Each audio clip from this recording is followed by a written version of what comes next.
talent on the global stage.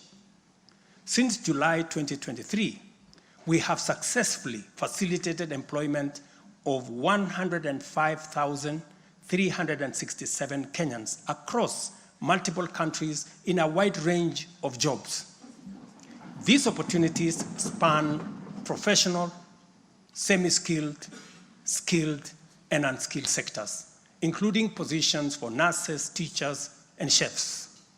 The National Employment Authority, the lead agency driving our ambitious initiative to create jobs opportunities for qualified Kenyans locally and internationally, currently has a role of 560,000 job openings worldwide. I have encouraged many members to participate in this space. Our focus extends beyond destinations such as the United Kingdom, Canada, Australia, Bahrain, Oman, United Arab Emirates, Germany, Saudi Arabia, Kuwait, and Qatar.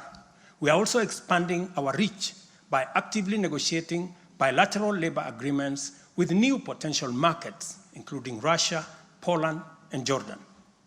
These efforts are driven by our commitment to open up new pathways for employment, ensuring that Kenyans are well represented in the global workforce. In the digital economy, we are expanding last-mile fiber optic connectivity using the extensive Kenya Power Transmission Lines network to the most remote and underserved areas of Kenya, and making significant strides to establish digital and ICT hubs. This has created a foundation for digital transformation, enabling IT economy workers, young digital creators, and entrepreneurs to access a wealth of opportunities locally and globally. By bridging the digital divide, we are empowering our youth to compete on an equal footing in the global marketplace and showcasing Kenya's ingenuity and innovation. I congratulate members of this august House for being part of this grand digital plan. Your support, encouragement, and effort is duly recognized.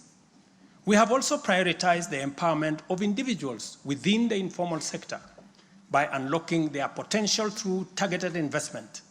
This includes accessible loans, capacity building programs, and regulatory reforms designed to ease growth. A notable achievement is the partnership with the banking industry, which I participated in a month ago. This extended an additional 150 billion in loans to micro, small, and medium enterprises, complementing the government's efforts to nurture this vital sector. On financial inclusion, we have made remarkable progress through the Hustler Fund. To date, this innovative initiative has disbursed Kenya shillings 60 billion, benefiting 24.6 million Kenyans and mobilized over 3.3 billion in savings. The fund maintains a repeat customer base of 8.5 million beneficiaries with a repayment rate of 79%. To mark the fund's second anniversary, we have taken a bold step by launching a third product specifically tailored for small and medium enterprises. This new initiative will initially target 2 million beneficiaries who have demonstrated a strong credit history with the fund. By so doing, we aim to create a pathway for these entrepreneurs to transition into the formal banking system, thereby deepening financial inclusion and strengthening the SME sector. This milestone underscores our commitment to build a financially inclusive and economically resilient nation.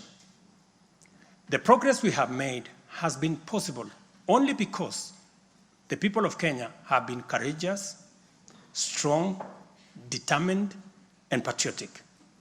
It has also been enabled by a number of early interventions under our bottom-up economic transformation agenda, and at the same time, created space for us to implement the agenda in full. As we proceed with implementation, we expect to quickly capitalize on the gains we have secured and invest resources in the economy with the emphasis on strategic pillars of our plan. As more projects get off the ground, more people get hired, liquidity levels improve, more money ends up in people's pockets. Honorable members, you know we are a democracy. Democracy is a founding principle and defining value of our nation. Democracy is hard-won, non-negotiable right and guarantees freedom that we are proud of and must always defend. Our national democratic culture expresses itself energetically through robust discourse, boldly speaking truth to power and holding leadership to account. It is a tradition of fearless expression and vigorous public participation. This is who we are, and there is nothing anyone can do about it. We understand, therefore, that protests are always legitimate and permitted by the Constitution. Protests are conducted by citizens who are peaceful and unarmed. Assemblies, demonstrations, and picketing to advance constitutionalism, increase accountability, and defend the rule of law are constitutional imperatives. Conversely, mobilization in pursuit of criminal agenda, chaos and anarchy are explicitly forbidden because we all have a duty to defend our republic, our constitution, and the rights of all people. The government, in particular, must remain vigilant at all times against modern threats to the sovereignty and territorial integrity of our nation, as well as public order, peace, and security. In this digital era, characterized by transformative innovations, including artificial intelligence, it has never been easier to inform, educate, and entertain the people. At the same time, it has never been easier to misinform, mislead, disinform, incite, and alarm the public. Criminals and subversive elements who infiltrate and hijack peaceful protests are a threat both to legitimate protesters and to the public. Incidences of violent criminality in the name of protests threaten the safety of innocent people, public assets, private property, and the social order. The tension here is stark. We have a democracy which we are proud of, must defend, and should deepen by all means. And at the same time, we have citizens whose lives, rights, we must protect, and a nation whose security, stability, and prosperity we must safeguard. The task at hand is complicated if citizens and state agencies dilute the distinction between the lawful and the criminal, the just and the unjust, thereby making it difficult to tell protesters and security officers from bandits, gangsters, and criminals. It is only by following the law that we are able to achieve our aims and apportion accountability properly. It should not be possible for robbers and looters to escape accountability by claiming that they were taking part in a protest. Likewise, it should not be possible for security officers to wound, maim, or even kill citizens and claim that they were engaging violent criminals. We all have a duty to make the necessary distinction and to do so clearly to protect democratic expression and guarantee public safety and security. I must now confront an issue of widespread concern regarding the relationship between citizens and the security services in the context of immense threat and intense political dynamism. numerous allegations have been made concerning disappearance of people during protests. A number of these cases have been resolved, while others have been uncovered as fake news, undermining efforts to find genuine cases of missing persons. A good number of alleged disappearances have also turned out to be arrests made by police officers. In such cases, the suspects have been duly arraigned in court. I must, however, make it very clear that there is no attempt to justify or excuse illegal arrests. Such would be a serious threat to the life and liberty of citizens. I condemn any excessive or extrajudicial action which puts the life and liberty of any person at risk, including disappearances and threats to life. I urge all Kenyans with information about such cases to forward the information to the Directorate of Criminal Investigation and to IPOA, where they suspect members of the police service to be implicated. I am aware, for example, that many of the cases that have been raised are being handled by the Independent Police Oversight Authority, an important step in accountability and justice. Many citizens, as well as various organizations representing and championing women's rights and welfare, have expressed concern about gender-based violence and the increasing cases of killings of female victims by male criminals motivated by primitive expressions of gender-based brutality and impunity. Left unaddressed, these incidents will cause the women of our nation to feel increasingly unsafe, even in their own homes.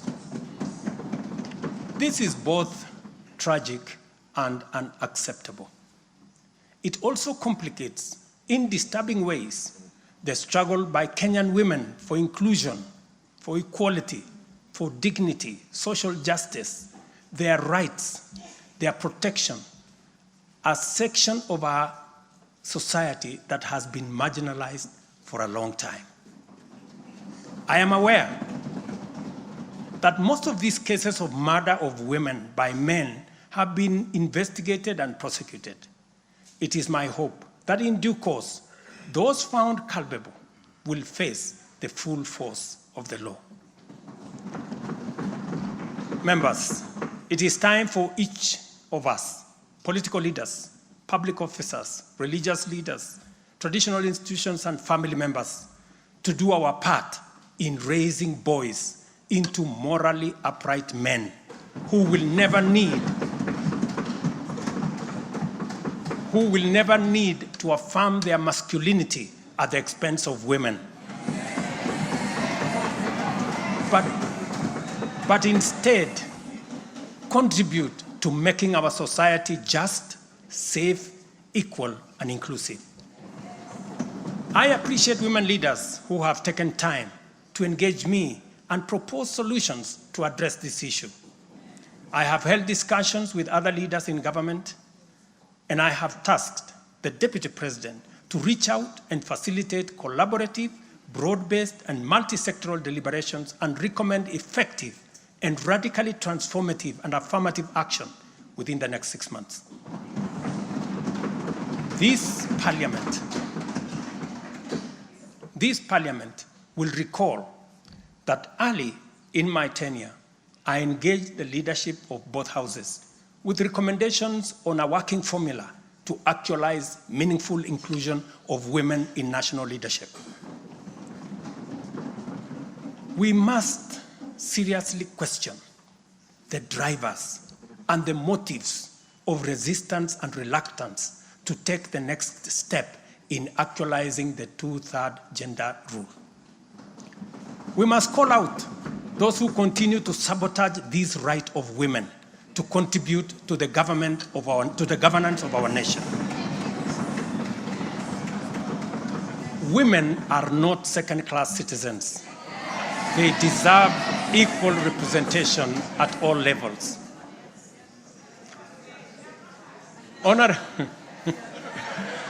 Honorable members,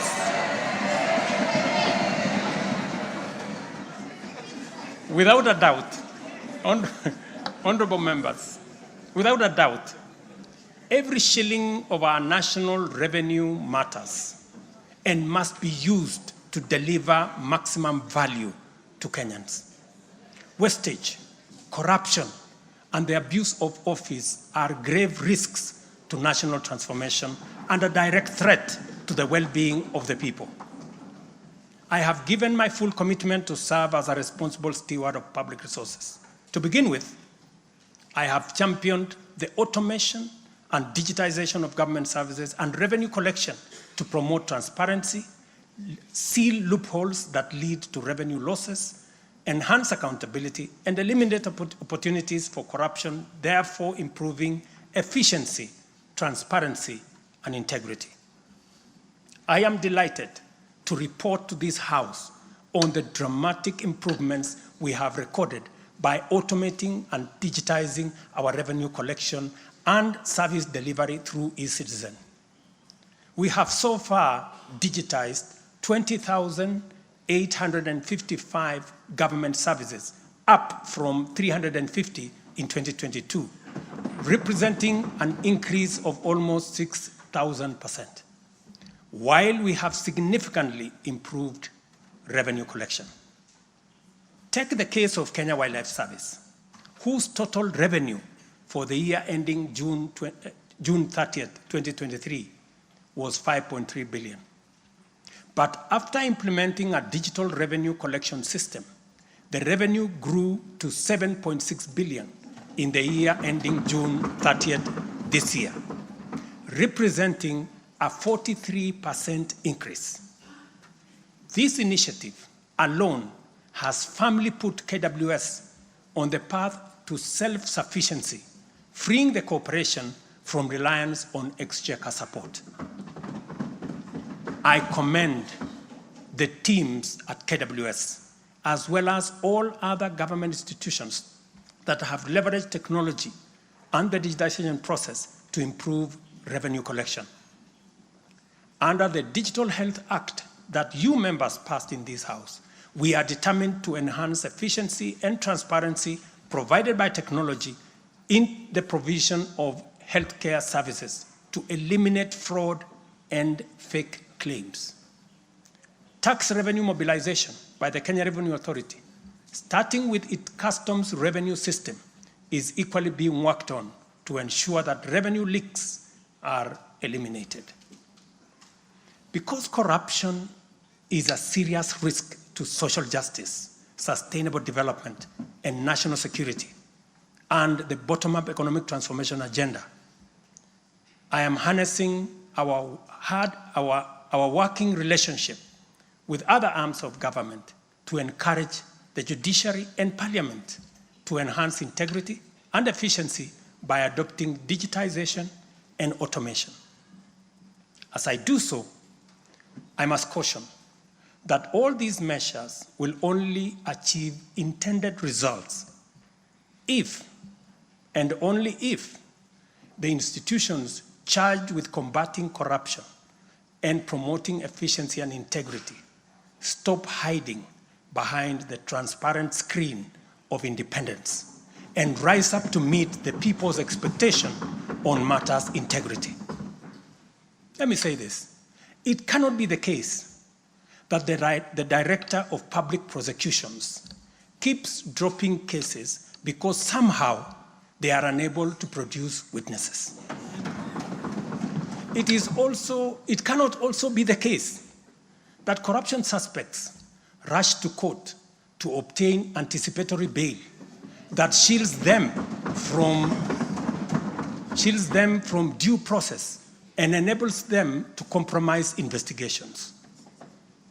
There is also no reason for corruption cases to drag in our courts for years when the same courts are able to determine election petitions and related disputes within 6 months. Members, it is also unacceptable for the Houses of Parliament to deny the nation a much-needed instrument in the war against corruption by continuing to sabotage the passage of the Conflict of Interest Bill.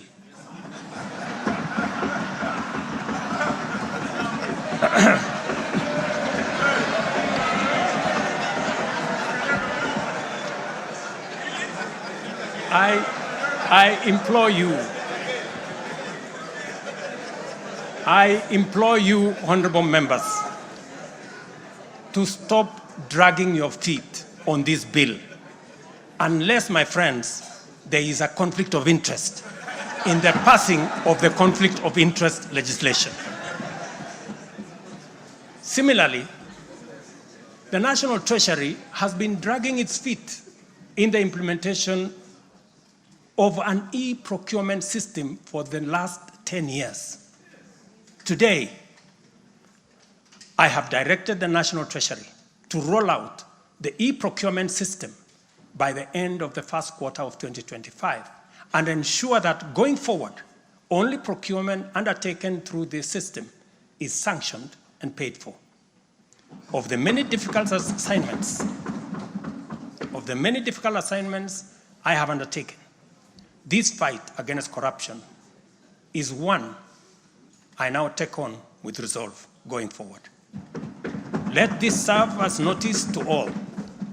Independent institutions charged with this responsibility must up their game, pull up their socks, and match up to the expectations of the people of Kenya. Honorable members, I have stated in the past and now reiterate today that in the face of undisputed evidence or credible information on corruption, I will not hesitate to take decisive action. Accordingly, I now direct, in furtherance of the principles enshrined in Article 10 of the Constitution on transparency and accountability, and based on new information provided by investigative agencies and partner nations, that the procuring agencies within the Ministry of Transport and the Ministry of Energy and Petroleum immediately cancel the ongoing procurement process for the JKIA expansion public-private partnership transaction, as well as